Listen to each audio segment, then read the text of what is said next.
धन्यवाद।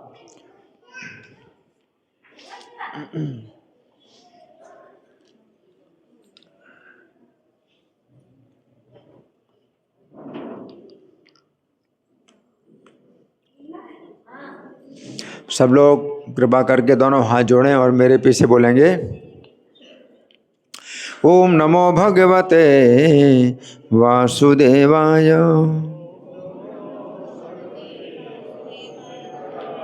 ओम नमो भगवते वासुदेवाय। ओम नमो भगवते वासुदेवाय। ग्रंथराज श्रीमद् भगवद गीता यथारूप अध्याय 1। अध्याय का नाम है कुरुक्षेत्र के युद्धस्थल में सैन्य निरीक्षण और श्लोक संख्या है 25। श्लोक संख्या 25 है। भीष्म द्रोण प्रमुखतः सर्वेषां च महीक्षिताम् उवाच पार्थ पश्येतान् समवेतान् कुरुनिति। अब मेरे पीछे आप लोग शब्दार्थ बोलिए। भीष्म भीष्म पितामह, द्रोण गुरु द्रोण, प्रमुखतः के समक्ष, सर्वेषां सबों के, च भी,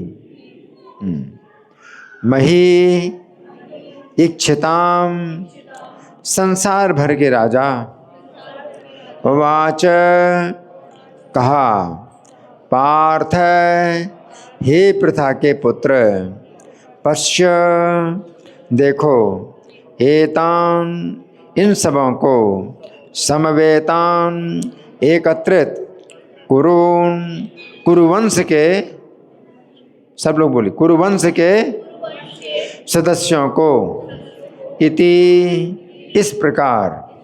अब अनुवाद मेरे पीछे बोलिए।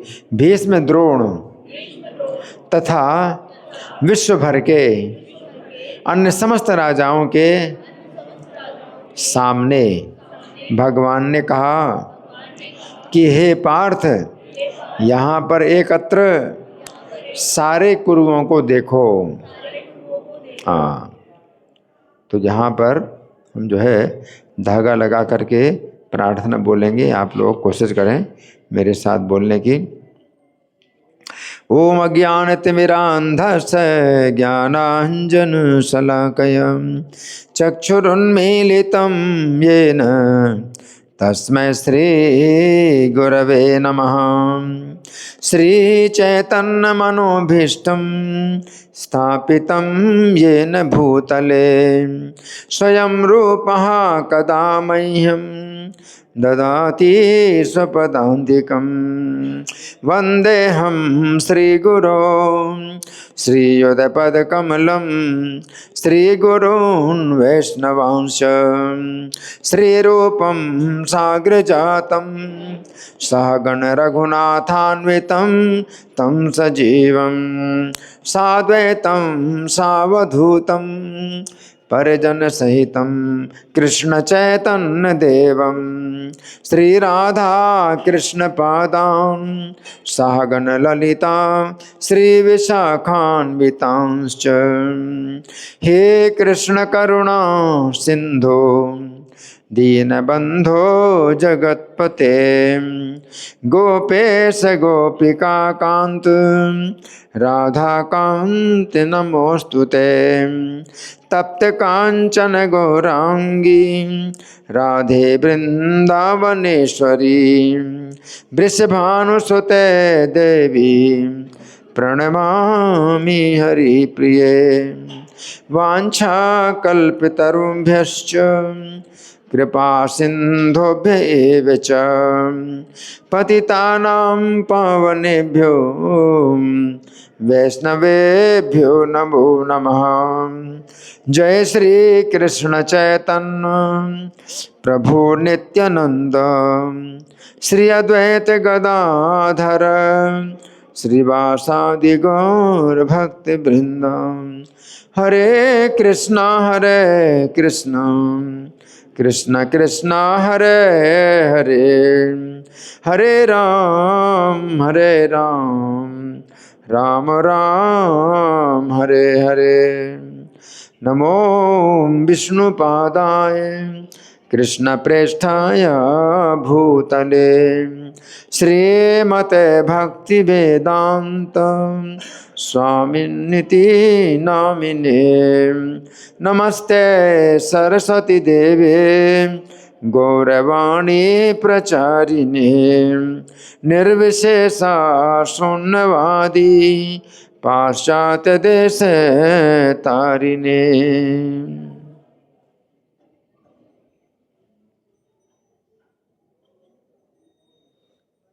इस श्लोक फिर से समझेंगे। इस श्लोक में संजय कह रहे हैं कि भगवान श्री कृष्ण ने अर्जुन के रथ को भीष्म द्रोण प्रमुखतः भीष्म द्रोण के विशेष रूप से सामने खड़ा किया और सर्वेषां च महिषिताम, और जहाँ से सभी राजाओं का दर्शन होता था वहाँ पर खड़ा किया। और वाच पार्थ पश्यतान, और कहा, भगवान ने अर्जुन से कहा, क्या कहा? पार्थ, हे पार्थ, पश्य एतान, इनको देखो, समवेतान, जो एकत्रित हुए हैं, कुरुन, कुरुवंशी, जितने कुरुवंशी हैं सब एकत्रित हुए हैं, इनको देखो, है ना। तो अब हम सुनेंगे प्रभुपाद तात्पर्य में क्या लिखते हैं। श्रील प्रभुपाद की जय। समस्त जीवों के परमात्मा स्वरूप भगवान कृष्ण ये जानते थे कि अर्जुन के मन में क्या बीत रहा है। इस प्रसंग में ऋषिकेश शब्द का प्रयोग सूचित करता है कि वे सब कुछ जानते थे। इसी प्रकार पार्थ शब्द अर्थात पृथा या कुंती पुत्र भी अर्जुन के लिए प्रयुक्त होने के कारण महत्वपूर्ण है। मित्र के रूप में वे अर्जुन को बता देना चाहते थे कि चूँकि अर्जुन उनके पिता वसुदेव की बहन पृथा के पुत्र थे, इसीलिए उन्होंने अर्जुन का सारथी बनना स्वीकार किया था, है ना। तो भगवान ने अर्जुन को क्या कहा? पार्थ। अर्जुन को भगवान ने पार्थ के नाम से संबोधित किया। तो प्रभुपाद समझा रहे हैं कि भगवान ने अर्जुन को पार्थ के नाम से संबोधित किया। तो पार्थ शब्द बना कैसे? अर्जुन को पार्थ कहते हैं, क्यों? पृथा के पुत्र होने के कारण। और पृथा ये कुंती का नाम है। पृथा नाम जो है कुंती का है। पृथा नाम जो है कुंती का पहले से ही है। कुंती नाम तो बाद में पड़ा कि उनके पिता शूरसेन ने राजा कुंती भोज को ये कन्या गोद में दे दी। तो फिर कुंती भोज की भी पुत्री कहलाने के कारण ये जो है प्रथा को कुंती कहा जाने लगा। तो कुंती नाम तो बाद में पड़ा कि जब कुंती भोज की गोद, जब राजा कुंती भोज की गोद में इनको दिया गया तो कुंती नाम पड़ा। लेकिन जो असली नाम है वो क्या है? पृथा। और पृथा के पुत्र होने के कारण अर्जुन को क्या कहते हैं? पार्थ, है ना। तो पार्थ नाम जो है ये किन किन को बोला जा सकता है? पार्थ नाम जो कुंती के पुत्र हैं। कुंती के कितने पुत्र हैं? कौन कौन हैं? 5 नहीं, कितने हैं? 6 पुत्र हैं कुंती के। कौन कौन है 6 पुत्र? कर्ण है, ठीक है, युधिष्ठिर, भीम, नकुल, सहदेव कुंती के पुत्र नहीं है, माद्री के पुत्र हैं, है ना। तो कुंती के पुत्र और कर्ण भी जो है कोई नहीं जानता, अज्ञात है, ठीक है। तो कुंती के जो प्रसिद्ध पुत्र हैं जिन्हें सब लोग जानते हैं वो कौन कौन है? युधिष्ठिर, भीम और अर्जुन। तो भगवान अर्जुन को जब पार्थ शब्द का प्रयोग कर रहे हैं तो प्रभुपाद समझा रहे हैं कि भगवान अर्जुन को ये बताना चाहते हैं कि तुम जो है मेरे पिता वसुदेव की बहन जो प्रथा है उनके तुम पुत्र, इसलिए मैं तुम्हारा सारथी बना। भगवान जो है अर्जुन की माता से उनका संबंध है। कैसे संबंध है? अर्जुन की जो माता है वो कृष्ण के पिता की बहन है, यानी कृष्ण की बुआ है। तो पहले भगवान कहते हैं कि तुम्हारी माता से मेरा संबंध है और तुम मेरी जो है मेरी बुआ के पुत्र हो, इस कारण मैं तुम्हारे ऊपर विशेष तुम्हारे साथ हूँ और तुम्हारे साथ सहयोग कर रहा हूँ, तुम्हारे रथ का जो है सारथ्य कर रहा हूँ। तो ये प्रभुपाद यहाँ समझा रहे हैं। तो आगे प्रभुपाद लिखते हैं कि किंतु जब उन्होंने अर्जुन से कहा कुरुओं को देखो, तो इससे क्या अभिप्राय था कि अर्जुन वहीं पर रुककर युद्ध करना नहीं चाहते थे, है ना।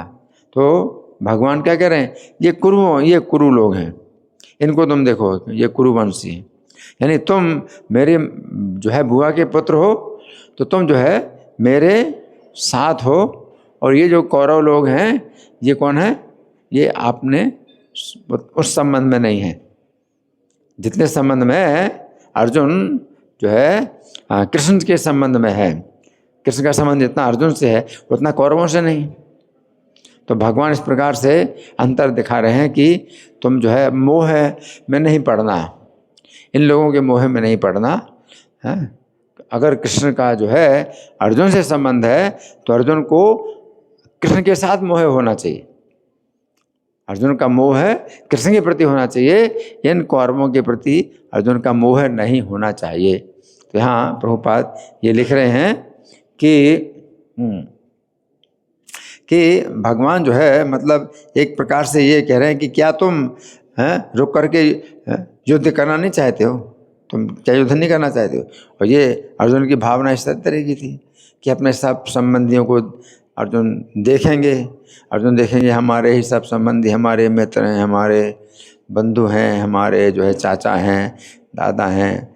तो ये सब जो है इनका संबंध जो है कुंती महारानी से नहीं है, माता से संबंध नहीं है, वो तो है मतलब उस तरह का संबंध है जो कि दूर का संबंध है। जो पास का संबंध है वो अर्जुन का कृष्ण के साथ है, जितना अर्जुन का निकट का संबंध कृष्ण के साथ है उतने निकट का संबंध जो है इन लोगों के साथ नहीं है। तो भगवान ये बताना चाहते हैं। आगे प्रभुपाद लिखते हैं कि कृष्ण को अपनी बुआ प्रथा के पुत्र से कभी भी ऐसी आशा नहीं थी। इस प्रकार से कृष्ण ने अपने मित्र की मना स्थिति की पूर्व सूचना परिहासवश दी है। हाँ, तो भगवान जो एक प्रकार से अर्जुन का उपहास कर रहे हैं कि अब तुम जो है क्या सोच रहे हो, अब तुम क्या सोच रहे हो कि इनके प्रति तुम जो है अपनी आसक्ति करोगे और इनकी आसक्ति में तुम अब क्या युद्ध नहीं करोगे। तो भगवान अर्जुन को एक प्रकार से उपहास कर रहे हैं, है ना, कि ये कोई तुम्हारी कोई महानता नहीं है, इसमें जो है तुम्हारा कोई बहुत बड़ा गुण नहीं है कि तुम इनके साथ में युद्ध नहीं करना चाहते हो, इनको अपना मानते हो। जितने तुम मेरे हो, जितना अपनापन मेरा तुम्हारे साथ है और तुम्हारा अपनापन मेरे साथ है और तुम्हारी जो माता हैं उनके साथ तुम्हारा जितना अपनापन है ना, उतना अपनापन इन लोगों के साथ नहीं है। तो भगवान जो इस प्रकार से कहना चाहते हैं तो यहाँ पर प्रभुपाद का तात्पर्य समाप्त हुआ। अब हम सुनेंगे श्री भगवान ने कहा में इस श्लोक की कैसी व्याख्या हुई है। तो आप लोग बड़े ध्यान से सुने कि किस प्रकार से इसमें समझाया गया है ना। यहाँ पर हम देखते हैं कि श्री कृष्ण अर्जुन के रथ को दोनों सेनाओं के बीच में इस प्रकार से ले जाते हैं। कृष्ण ने अर्जुन का रथ है दोनों सेनाओं के बीच में खड़ा किया। अर्जुन ने कहा था भगवान से कि मेरे रथ को आप दोनों सेनाओं के बीच में खड़ा करिए, है ना।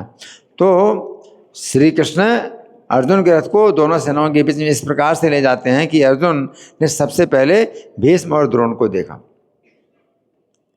भीष्म द्रोण को देखा। तो भगवान दिखा रहे हैं कि भीष्म द्रोण, है ना, तो तुम्हें युद्ध करना है इनसे। अर्जुन सोच भी नहीं सकते कि भीष्म द्रोण के साथ मुझे युद्ध करना होगा। तो भीष्म द्रोण को सबसे पहले दिखाया कि भीष्म है, द्रोण है, ये भी जो है तुम्हारे लिए एक प्रकार से युद्ध करने के जो है योग्य हैं। तो श्री कृष्ण ये चाहते हैं कि अर्जुन देखें उनका भीष्म और द्रोण के साथ युद्ध करना उचित है। भीष्म द्रोण के सामने युद्ध रथ को खड़ा कर दिया तो भगवान दिखाना चाहते हैं तुम्हारा अब भीष्म द्रोण के साथ युद्ध करना उचित है ना। तो यहाँ पर कहा गया भीष्म द्रोण प्रमुखतः, अर्थात अर्जुन भीष्म द्रोण को सामने बहुत निकट से देख रहे हैं ना। अर्जुन को युद्ध से कभी भय नहीं हुआ, परंतु ये दृश्य अर्जुन के लिए बहुत भयानक है। अर्जुन अधर्म से डरते हैं, अर्जुन अधर्म से डरते हैं और भीष्म द्रोण दोनों ही अर्जुन के महान गुरु हैं।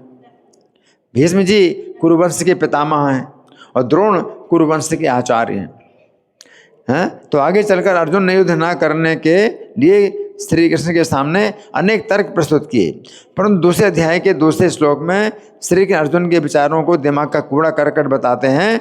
इस बात पर अर्जुन ने युद्ध न करने के पक्ष में श्री कृष्ण को समझाने का सबसे बड़ा प्रबल तर्क दिया कि कैसे हो सकता है कि मैं भीष्म और द्रोण के साथ बाणों से युद्ध करूँगा। अर्जुन का ठीक है, आपने जो कुछ भी कहा मेरी बातें सब आपने मतलब कचड़ा बना दिया, ठीक है, मेरी हर बात को आपने काट दिया। इस बात का आप उत्तर दीजिए कि भीष्म द्रोण के साथ मैं कैसे युद्ध करूँगा। और बाणों से युद्ध करूँ, भीष्म द्रोण के साथ युद्ध करूँ और बाणों से युद्ध करूँगा कैसे। अर्जुन ने अपने जीवन में कभी उनके साथ वाणी से भी युद्ध करने की बात नहीं सोची। वाणी से मतलब बातों से भी, हाँ बातों से भी युद्ध करने की बात नहीं सोची कि बहस करें कभी, है ना। और ये विचार अर्जुन के लिए बहुत दारुण था कि अब वे उनके साथ बाणों से युद्ध करेंगे। अर्जुन ने उस समय कहा कि यदि भीष्म और द्रोण को मारकर मुझे राज्य और भोग प्राप्त भी होंगे तो वे राज्य और भोग भी भीष्म और द्रोण के खून से सने हुए होंगे। अर्जुन के कहने का आशय यह है कि वे जीवन भर जो कुछ भी देखेंगे वो सब उनका खून होगा और जो कुछ छुएंगे वो भी उन महात्माओं का खून होगा। वे जो कुछ खाएंगे वो भोजन भी उनके खून से सना हुआ होगा। अर्जुन भीष्म द्रोण को ना मारकर जीवन भर भिक्षावृत्ति से निर्वाह करने के लिए तैयार हैं और जीवन भर जंगल में रहने के लिए भी तैयार हैं। अन्यथा उनकी हत्या करके वे जिस सुंदर भवन में रहेंगे और जिस सैया पर सोएंगे वे भवन और सैया भी उन महान भावों के खून से सने हुए होंगे। ये सभी बातें अर्जुन के दिमाग में छिपी हुई हैं। अर्जुन के श्री कृष्ण अर्जुन के मन की ये सब बातें जानते हैं। श्री कृष्ण अर्जुन के रथ को भीष्म और द्रोण के सामने इसलिए खड़ा किया कि अर्जुन अपने विचार प्रकट करें और इस प्रकार श्री कृष्ण को अवसर प्राप्त होगा कि अर्जुन के अज्ञान को दूर करें। तो भगवान ने अर्जुन का अज्ञान को जो है निकालने के लिए वहाँ खड़ा किया कि अर्जुन बोलेंगे ना तब भगवान जो उपदेश देंगे। तो भगवान जानते हैं कि यह ज्ञान इनके अंदर है, तो अज्ञान को निकालने के लिए सामने दिखा दिए हैं। देखो ये सामने तुम्हारे सामने ये है ना। जिस प्रकार एक कुशल चिकित्सक रोगी के रोग के लक्षणों का पता लगाकर सही चिकित्सा करता है, उसी प्रकार श्री कृष्ण भी अर्जुन के हृदय की निर्बलता का पता लगाकर भगवद गीता का उपदेश देते हैं। अर्जुन अपनी निर्बलता बताएंगे, मैं तो युद्ध नहीं कर सकता भीष्म द्रोण से, तब भगवान गीता का उपदेश देंगे, है ना। फिर संजय ने कहा सर्वेषां च महीक्षिताम। श्री कृष्ण ने अर्जुन के रथ को सब राजाओं के सामने खड़ा किया। तो यहाँ पर राजाओं के लिए शब्द है महीक्षिताम। क्या शब्द है? मही इच्छिताम। तो मही और इच्छिताम, मही का अर्थ है पृथ्वी, इच्छिताम का अर्थ है इच्छा करने वाले। इसका अर्थ हुआ कि श्री कृष्ण ने अर्जुन के रथ को उन राजाओं के सामने खड़ा किया जो पृथ्वी को भोगने की इच्छा करते हैं अथवा पृथ्वी पर अधिकार जमाने की इच्छा करते हैं। तो चूँकि ये जो पृथ्वी है भगवान के चरणों से उत्पन्न हुई है, ये पृथ्वी कहाँ से उत्पन्न हुई? भगवान के चरणों से उत्पन्न हुई है। और चूँकि भगवान के चरण शरणागतों को आश्रय प्रदान करने वाले हैं, इसलिए भगवान के चरणों से उत्पन्न होने के कारण पृथ्वी देवी भी सब जीवों को रहने के लिए आश्रय प्रदान करती हैं। ये पृथ्वी देवी श्री कृष्ण की पत्नी कही जाती हैं। जब श्री कृष्ण इस पृथ्वी पर लीला कर रहे हैं तो पृथ्वी देवी ने सत्यभामा के रूप में अवतार लिया। पृथ्वी देवी ने सत्यभामा के रूप में अवतार लिया और श्री कृष्ण की पत्नी बनी। तो पृथ्वी देवी ही सत्यभामा के रूप में है। इस प्रकार हम समझ सकते हैं कि भगवान ही वास्तव में इस पृथ्वी के स्वामी हैं, भोक्ता हैं और पति हैं। पृथ्वी देवी को बहुत क्षमाशील कहा जाता है क्योंकि हम सभी जीव अपने चरण पृथ्वी पर रखते हैं और पृथ्वी देवी उसी प्रकार से हमारे अपराधों को क्षमा करती हैं जिस प्रकार एक माता अपने नवजात शिशु के अपराधों को क्षमा करती है। परंतु पृथ्वी देवी उन असुरों के भार से पीड़ित होती है जो माता पृथ्वी के पति बनना चाहते है ना, अथवा परम पिता श्री कृष्ण से द्वेष करते हुए स्वतंत्र रूप से पृथ्वी को भोगना चाहते हैं। तो पृथ्वी देवी से उत्पन्न हुई सीता को रावण भोगना चाहता था। पृथ्वी देवी से उत्पन्न हुई सीता को रावण भोगना चाहता था परंतु उसका सर्वनाश हो गया। जिस प्रकार सीता को भोगने की इच्छा करने से रावण का विनाश हो गया, उसी प्रकार पृथ्वी के एकमात्र स्वामी श्री कृष्ण से द्वेष करते हुए ये राजा लोग पृथ्वी को भोगने की इच्छा करने से नष्ट हो जाएंगे, है ना। तो इस महाभारत युद्ध में जो राजा गण एकत्रित हुए हैं ये सभी पृथ्वी देवी के लिए भार हैं, है? तो श्रीमद् भागवत में वर्णन आता है कि सबसे पहले पृथ्वी देवी ही इन राजाओं के भार से पीड़ित हुई और गौ का रूप धारण करके ब्रह्मा जी की सभा में सभी देवताओं के सामने अपना कष्ट बतलाया। और पृथ्वी के कष्ट की बात सुनकर ब्रह्मा जी सहित सब देवता दुखी हुए। उन्होंने समस्या शिव जी को बतलाई। शिव जी के पास भी इस समस्या का कोई हल नहीं था, अतः ये सभी देवता ब्रह्मा जी और शिव जी को आगे करके श्री कृष्ण को ये समस्या बतलाने के लिए क्षीर सागर के तट पर गए। उसी पृथ्वी का भार उतारने के लिए यहाँ पर श्री कृष्ण महाभारत के युद्ध की रचना कर रहे हैं। महाभारत युद्ध की योजना जो भगवान कर रहे हैं किस लिए? पृथ्वी का भार उतारने के लिए, है ना। तो यहाँ पर महिषिताम शब्द उन लोगों के लिए भी माना जा सकता है जो अपनी भूमि में बहुत आसक्त हैं। क्योंकि उनका शरीर भारत में, पाकिस्तान में अथवा अमेरिका में उत्पन्न हुआ है, इसलिए वे अपने आप को भारतीय, पाकिस्तानी अथवा अमेरिकी मानते हैं। अपनी जन्मभूमि, देश भूमि अथवा मातृभूमि के नाम पर एक दूसरे से लड़ते रहते हैं। इस प्रकार देशभक्ति अथवा राष्ट्रभक्ति के विचार भी कृष्ण भावनामृत के विरुद्ध हैं। जो व्यक्ति पूर्ण रूप से कृष्ण भावना भावित है वो ये कैसे सोच सकता है कि मैं भारतीय, अमेरिकी अथवा पाकिस्तानी हूँ। ये जीवात्मा अपने कर्मों के अनुसार विभिन्न प्रकार के शरीरों में, विभिन्न प्रकार के स्थानों में अथवा लोकों में जन्म लेता है, परंतु उसे प्रत्येक शरीर और प्रत्येक स्थान बदलना पड़ता है। इसलिए जीवात्मा के लिए उचित नहीं है कि वो अपनी पहचान किसी भौतिक शरीर से अथवा स्थान से करे। जिस प्रकार एक कुत्ता किसी स्थान में पहले से होता है तो दूसरे कुत्ते पर भौंकता है जो उस स्थान पर अभी अभी आया है। कोई कुत्ता है ना, अगर पहले से आ गया तो दूसरे कुत्ते पर भौंकेगा, क्यों? कि मैं यहाँ पहले से हूँ, तुम कैसे आए? भौंकता है क्योंकि वो कुत्ता सोचता है कि मैं इस स्थान पर पहले से हूँ, अतः ये स्थान मेरा है, तुम यहाँ पर कैसे आए? उसी प्रकार किसी जीव को किसी स्थान पर मनुष्य का शरीर प्राप्त हो गया तो वो जीव उस स्थान पर अपना अधिकार समझकर दूसरे जीवों से लड़ता है। ये कुत्ते का सिद्धांत है। और श्रीमद् भागवत में श्री कृष्ण उद्धव से कहते हैं कि जो व्यक्ति अपनी आत्मा की पहचान शरीर के साथ करता है, और जो व्यक्ति स्त्री पुत्र में अपनी ममता रखता है, जो व्यक्ति जल में स्नान करके ही तीर्थ यात्रा का फल समझता है, जो व्यक्ति अपनी भूमि में पूजा की भावना रखता है, वो बैल और गधे के समान है ना। तो व्यक्ति की जैसी आसक्ति अपने शरीर में होती है वैसी आसक्ति उसके भक्तों के प्रति भी होनी चाहिए। व्यक्ति जिस प्रकार की ममता अपने स्त्री पुत्रों के प्रति होती है उसी प्रकार की ममता भक्तों के प्रति भी होनी चाहिए। व्यक्ति जिस प्रकार की श्रद्धा तीर्थों में स्नान करने की होती है उसी प्रकार की श्रद्धा भक्तों का संग करने में होनी चाहिए। व्यक्ति की अपनी जन्मभूमि के प्रति जिस प्रकार की पूजा की भावना होती है उसी प्रकार की पूजा की भावना भक्तों के प्रति होनी चाहिए। ऐसी स्थिति में वो व्यक्ति मनुष्य बनता है, फिर मनुष्य जीवन में अधिक उन्नति करते हुए अपनी आसक्ति, अपनी ममता, अपनी श्रद्धा और पूजा की भावना भक्तों के प्रति अधिक अधिक बढ़ाता जाता है और क्रमशः शरीर, स्त्री, पुत्र, तीर्थ और जन्मभूमि के प्रति घटाता जाता है। तो इस प्रकार से यहाँ पर महिषीताम का अर्थ उन राजाओं से है जो पृथ्वी को भोगने का आनंद लेना चाहते हैं परंतु भक्तों के संग का आनंद नहीं लेना चाहते, है ना। फिर संजय ने क्या कहा, उवाच, उवाच का मतलब कहा, तो ऋषिकेशो उवाच, पिछले श्लोक में ऋषिकेश शब्द है, ऋषिकेशो उवाच, इसका अर्थ हुआ ऋषिकेश ने कहा। तो कुछ लोग सोचते हैं कि गीता के पहले अध्याय में श्री कृष्ण का कोई वचन अथवा शब्द नहीं है, परंतु यहाँ पर हम देखते हैं कि श्री कृष्ण स्पष्ट रूप से बोल रहे हैं।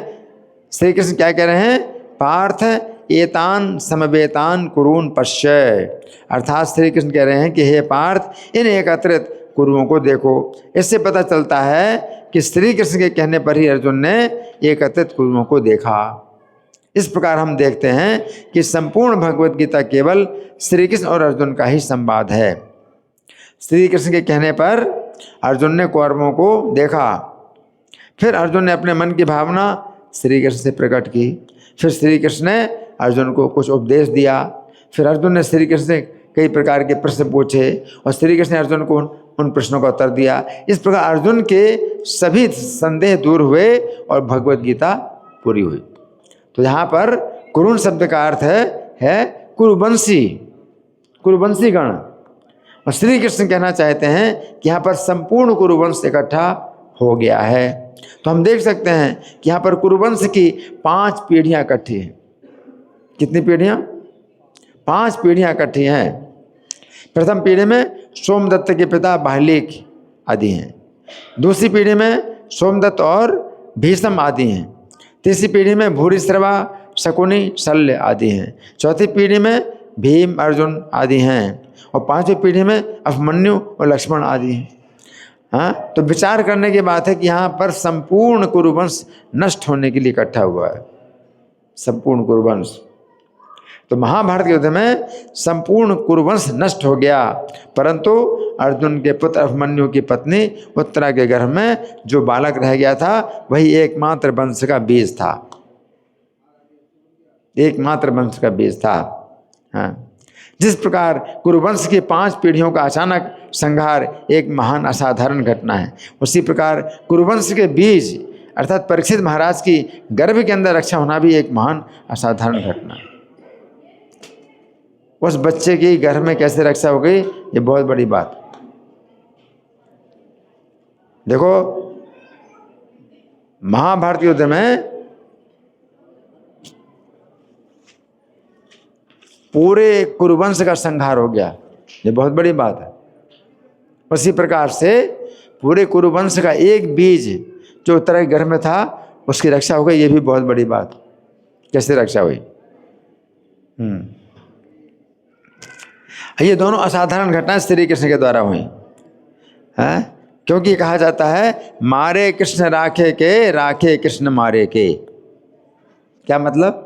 मारे कृष्ण राखे, अगर कृष्ण मारेंगे तो कौन रक्षा कर सकता है, और राखे कृष्ण मारेंगे, अगर कृष्ण रक्षा करेंगे तो कौन मार सकता है ना। यदि श्री कृष्ण किसी को मारना चाहते हैं तो उसे कौन बचा सकता है, और यदि श्री कृष्ण किसी की रक्षा करना चाहते हैं तो उसे कौन मार सकता है।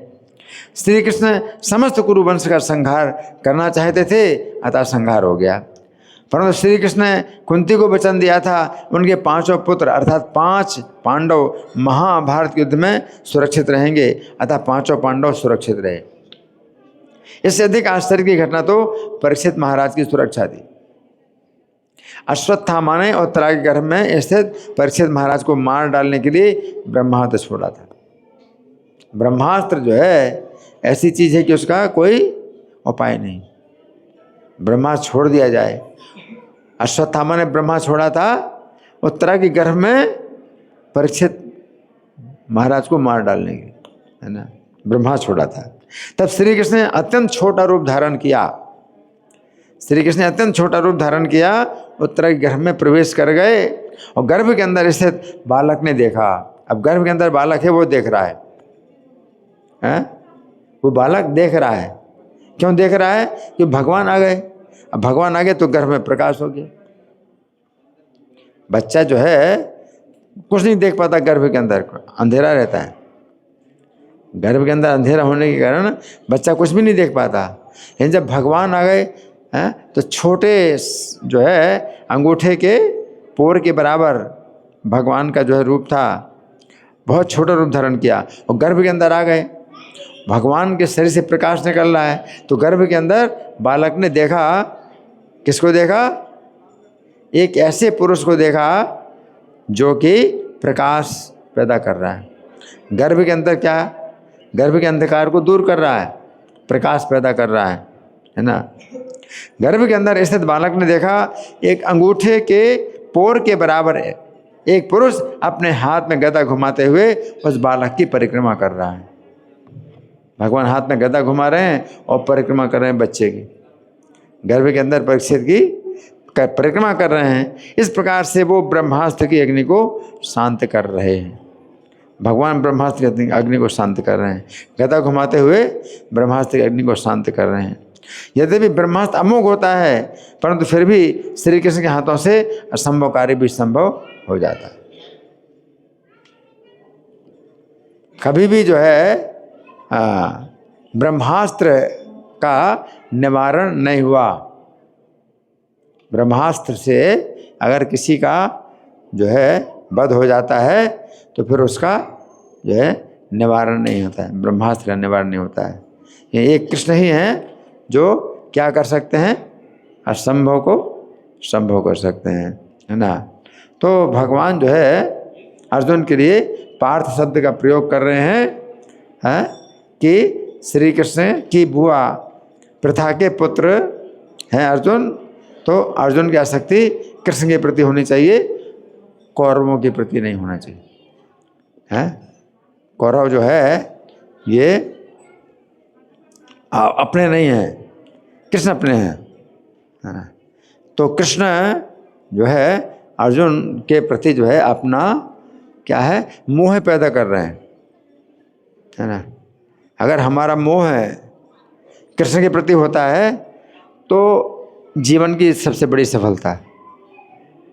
अगर हमारा मोह कृष्ण के प्रति हो जाए, हमारी आसक्ति कृष्ण के प्रति हो जाए तो जीवन की सबसे बड़ी सफलता है। और कृष्ण को छोड़ करके दूसरी जगह मोह पैदा होता है, आसक्ति पैदा होती है, तो क्या हो गया? जीवन हमारा व्यर्थ हो जाएगा। हम फिर जन्म मरण के चक्कर से नहीं छूट सकते। इसलिए 7वें अध्याय के प्रारंभ में भगवान कहते मई आसक्त मना पार्थ, कि हे अर्जुन तुम्हारा मन मुझ में अगर आसक्त हो जाए तो क्या होगा? तुम मुझको संपूर्णता से जान लोगे। भगवान तो हमारी आसक्ति जो है भगवान में होनी चाहिए। जो मायावादी लोग हैं, निर्विशेषवादी लोग हैं, उनकी शिक्षा दूसरी होती है। वो क्या बोलते हैं? नहीं, आसक्ति कहीं भी नहीं होना चाहिए। वो क्या कहते हैं? मन की आसक्ति जो है आपकी कहीं भी ना हो, या निराकार में आसक्ति करो, है ना। इस तरह की शिक्षाएं देते हैं, है ना। लेकिन भगवान जो है भगवान जो है शिक्षा देते हैं कि आपकी आसक्ति भगवान में होना चाहिए, भगवान के प्रति होना चाहिए। भगवान के प्रति आसक्ति होना चाहिए, चाहे किस रूप में हो, किसी रूप में हो।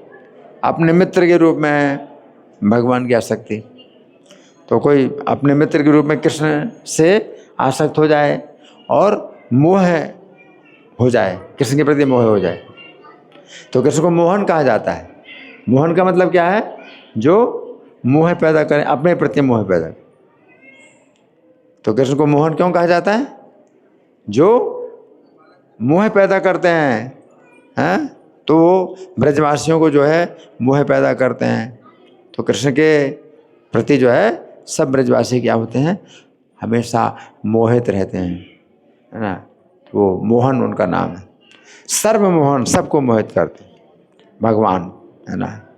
तो अगर हमारा जो है मोह हो जाए कृष्ण के प्रति, अर्जुन का जो है अपने परिवार के प्रति मोह है, कुटुंब के प्रति मोह है, तो ये क्या है? बंधन है। अर्जुन का जो है, जो अपने परिवार हैं, हमारे कुटुंब हैं, हमारे जो है स्वजन हैं, हमारे संबंधी हैं, दादा हैं, चाचा हैं, मामा हैं, है ना, तो ये जो मोह है ये क्या है? ये अज्ञान है। और कृष्ण के प्रति अगर मोह हो जाए तो उसको अज्ञान नहीं कहेंगे। जैसे माता यशोदा हैं, कृष्ण के प्रति उनको मोह है, अपने पुत्र के रूप में कृष्ण के प्रति उनका मोह है, बहुत आसक्ति है, मोह है, तो इसको अज्ञान नहीं कहेंगे। अब इसको अज्ञान क्यों नहीं कहेंगे? माता यशोदा नहीं समझती कि कृष्ण परमेश्वर हैं, अनंत ब्रह्मांडों के स्वामी, नहीं समझती, वो अपना पुत्र समझती हैं और उनमें जो है वो आसक्त रहती हैं, हमेशा चिंतन करती हैं कृष्ण का, तो उसको अज्ञान नहीं कहेंगे। क्यों अज्ञान नहीं कहेंगे? क्योंकि इसमें जो है ज्ञान योग माया के द्वारा ढका है। भगवान ने अपनी योग माया से ज्ञान को ढक दिया, माता यशोदा के ज्ञान को ढक दिया, इसलिए माता यशोदा कृष्ण को अपना पुत्र समझती हैं और इस तरह से वो कृष्ण के प्रति और निकट है और कृष्ण की सेवा में लगी और कृष्ण से प्रेम करती हैं, तो इसलिए इसको अज्ञान नहीं कहेंगे। अज्ञान नहीं कहेंगे क्योंकि ज्ञान सुरक्षित है, योग माया के द्वारा ढका हुआ है।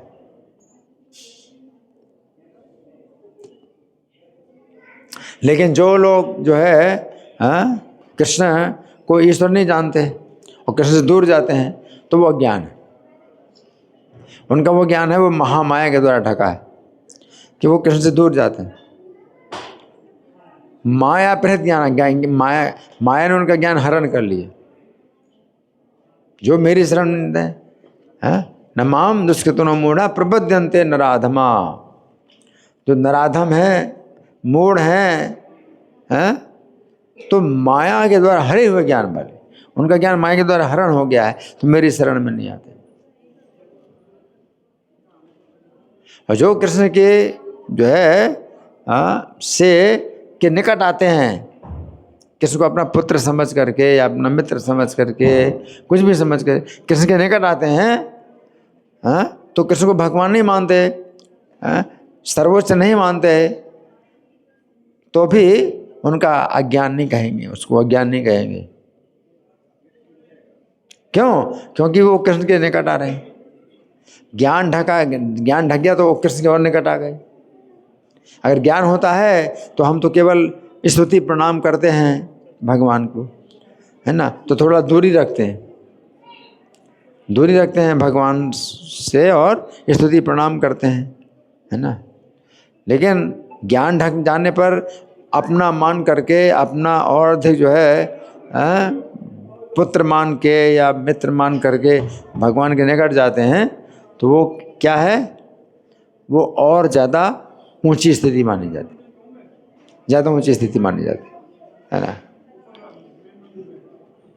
तो जब अर्जुन ने कहा भगवान से कि मैंने आपको सखा मान करके, सखेति मत्वा प्रसभम यदुक्तम, हे कृष्ण हे यादव हे सखेति, अर्जुन ने क्या कहा, मैं आपको सखा मान का, अभी तक तो मैं आपको सखा मानता था अपना, और मैं आपको हे कृष्ण हे यादव हे सखे ऐसे बोलता था, तो मैंने आपकी महिमा को ना जान करके मैंने ऐसा जो बोला है, मैं आपसे क्षमा मांगता हूँ। तो भगवान क्या कहते हैं? भगवान क्या कहते हैं कि नहीं, इसमें क्षमा मांगने की जरूरत नहीं है, मैं तुम्हारा मित्र पहले हूँ, बाद में कुछ और हूँ। भगवान ऐसे कहते हैं। भगवान कहते हैं कि माँ ते व्यथा माँ चबी मुड़े, तुम्हें व्यथा नहीं होनी चाहिए इस बात की। किस बात की व्यथा नहीं होनी चाहिए? कि तुमने मुझे कृष्ण यादव सखा जो कहा है, तुम्हें इस बात की व्यथा हो रही है। कहते हैं आई एम सॉरी, बोलते हैं ना सॉरी, मैंने आपको जो है ऐसे बोल दिया।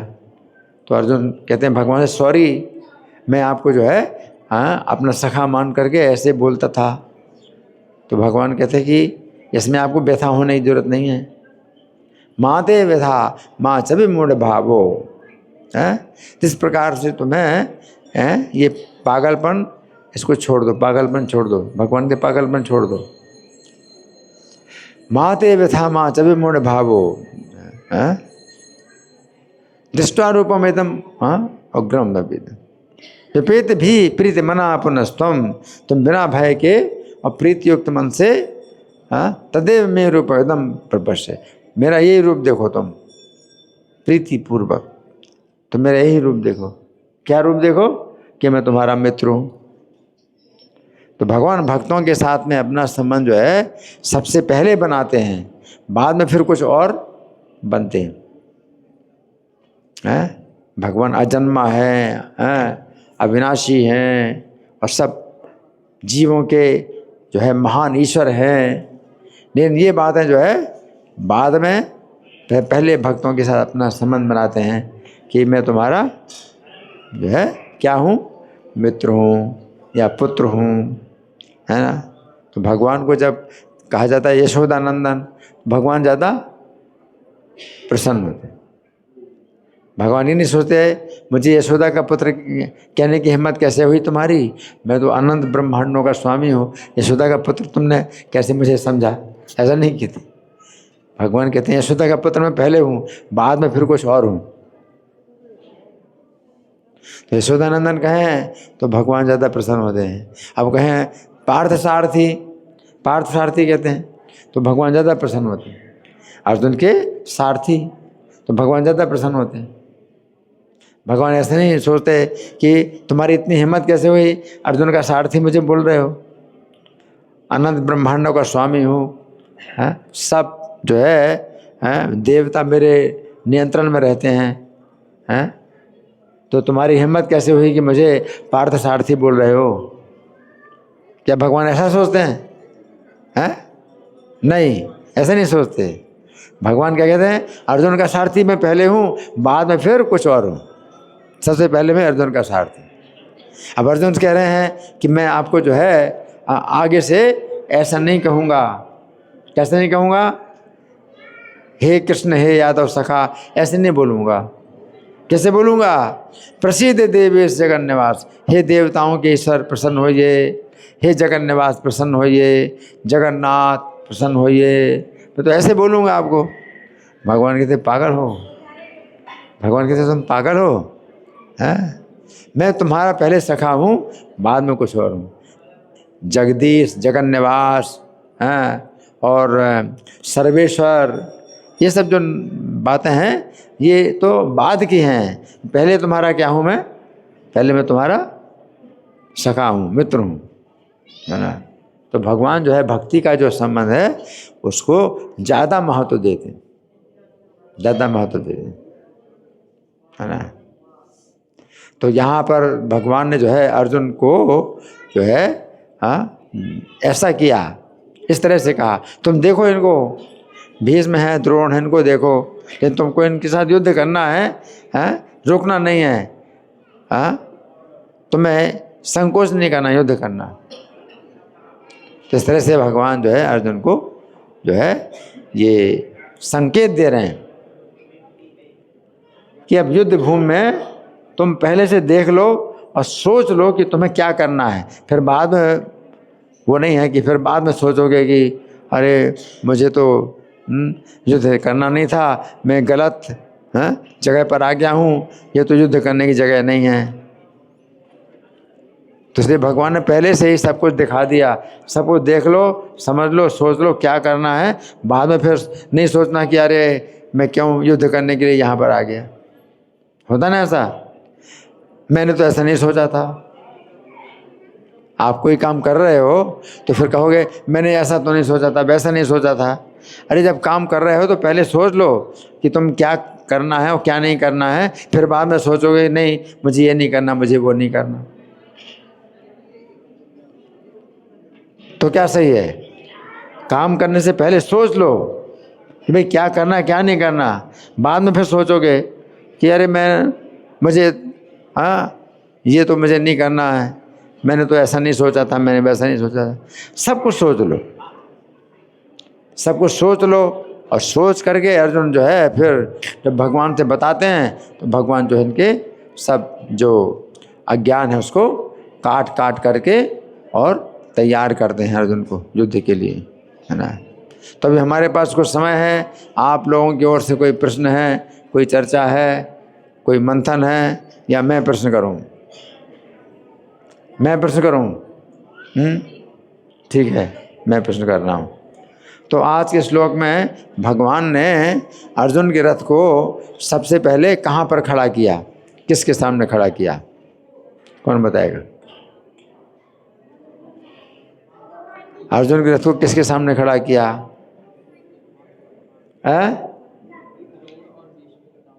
भीष्म द्रोण के सामने खड़ा किया। भीष्म द्रोण के सामने खड़ा किया। क्यों? भगवान अर्जुन के हृदय की बात जानते हैं। क्या जानते हैं?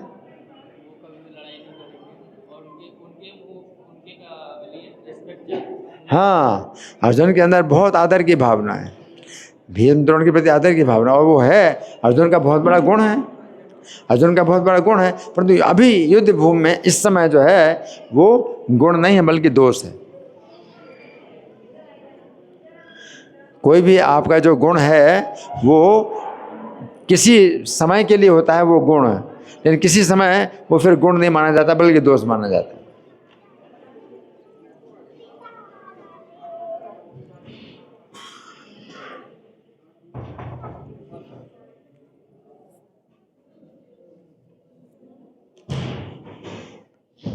जितने स्वजन हैं, संबंधी हैं, जैसे भाई हो, चाहे पिता हो, चाहे जो है चाचा हो, ससुर हो, कोई भी हो, पहले से सोच लो कि मैं आया हूँ, अभी यहाँ युद्ध करना है।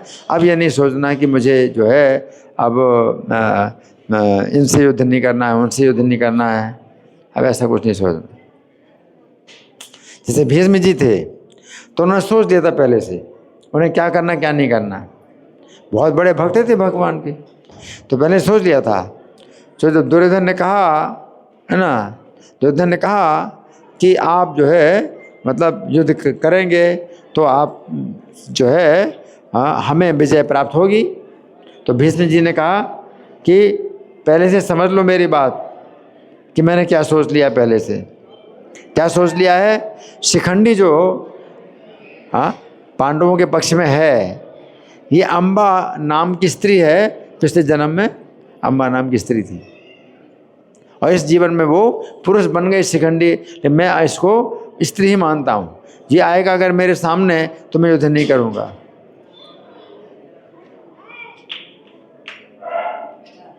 भीष्म जी ने बताया। तो पक्का निर्णय था कि शिखंडी के साथ मुझे युद्ध नहीं करना है, और इतने पक्के हैं अपने निर्णय में कि अब उनकी जान चली जाए तो उन्हें कोई चिंता नहीं है कि जान चली जाए, लेकिन शिखंडी के साथ युद्ध नहीं करना है।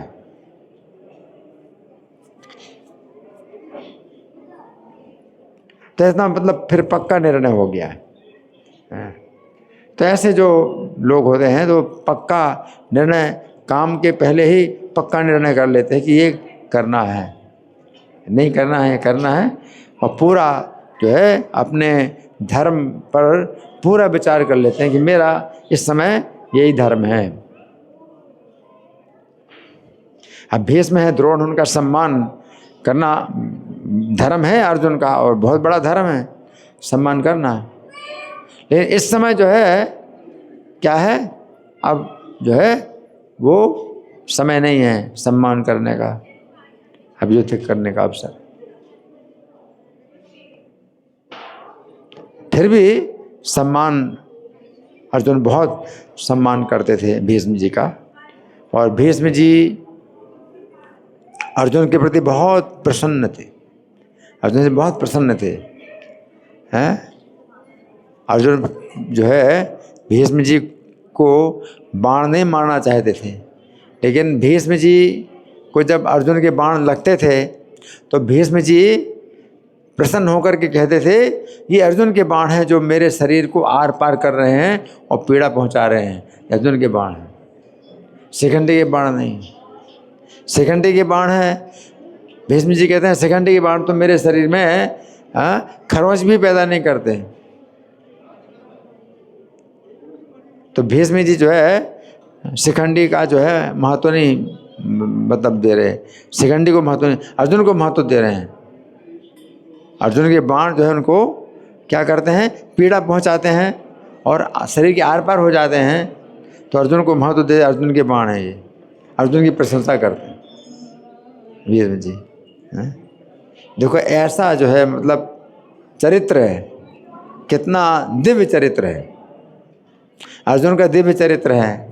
भीष्म के प्रति जो है वह इतनी आदर की भावना, सम्मान की भावना है, ये अर्जुन का दिव्य गुण है। और भीष्म जी का कितना दिव्य गुण है, अर्जुन के बाणों का जो है सम्मान करते हैं। अर्जुन के बाण उनके शरीर के आर पार हो रहे हैं और वो सम्मान करें कि अर्जुन के बाण हैं, अर्जुन बहुत वीर है, अर्जुन की वीरता की प्रशंसा करते हैं अर्जुन।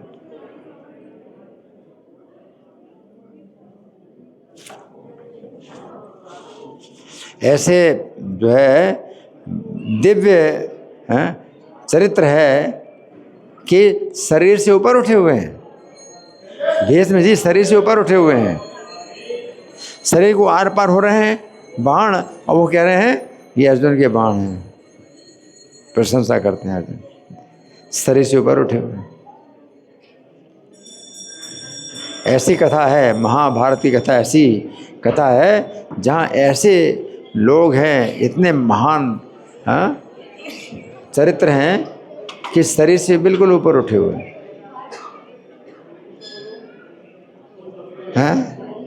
भीष्म जी जो है जब शरीर से बहुत खून निकल गया, अब पूरे शरीर में बाण इतने ज़्यादा आर पार हो गए हैं कि एक अंगुल की भी जगह नहीं। भीष्म जी के शरीर में एक अंगुल की भी जगह नहीं है जहाँ बाण आर पार ना हुआ हो। तो कितना खून निकल गया, कितना खून निकल गया। तो भीष्म जी कहते हैं मुझे प्यास लग रही है, मुझे पानी चाहिए। तो दुर्योधन जो है पानी लाता है, दुर्योधन पानी लाता है, अच्छे बर्तन में पानी लाता है। तो भीष्म जी कहते हैं नहीं, मेरी जैसी सैया है उसके अनुरूप ये पानी नहीं है।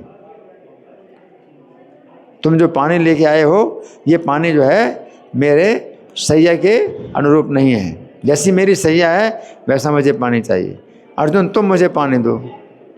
तो अर्जुन ने फिर जो है बाण मारा पृथ्वी में, तो जो है वो धार निकली, गंगा की धार निकली और भीष्म जी के मुंह में गई। तो भगवान कहते हैं, भीष्म जी कहते हैं तो मुझे ऐसा पानी चाहिए, है ना। फिर उनका सिर लटका था, भीष्म जी का सिर लटका था, तो भीष्म जी का मुझे तकिया चाहिए, मेरा सिर लटक रहा है, पूरे बाण शरीर में आर पार हैं, तो शरीर तो जमीन से ऊपर उठा है लेकिन सिर लटक रहा है। तो दुर्योधन जो है तकिया लेके आए।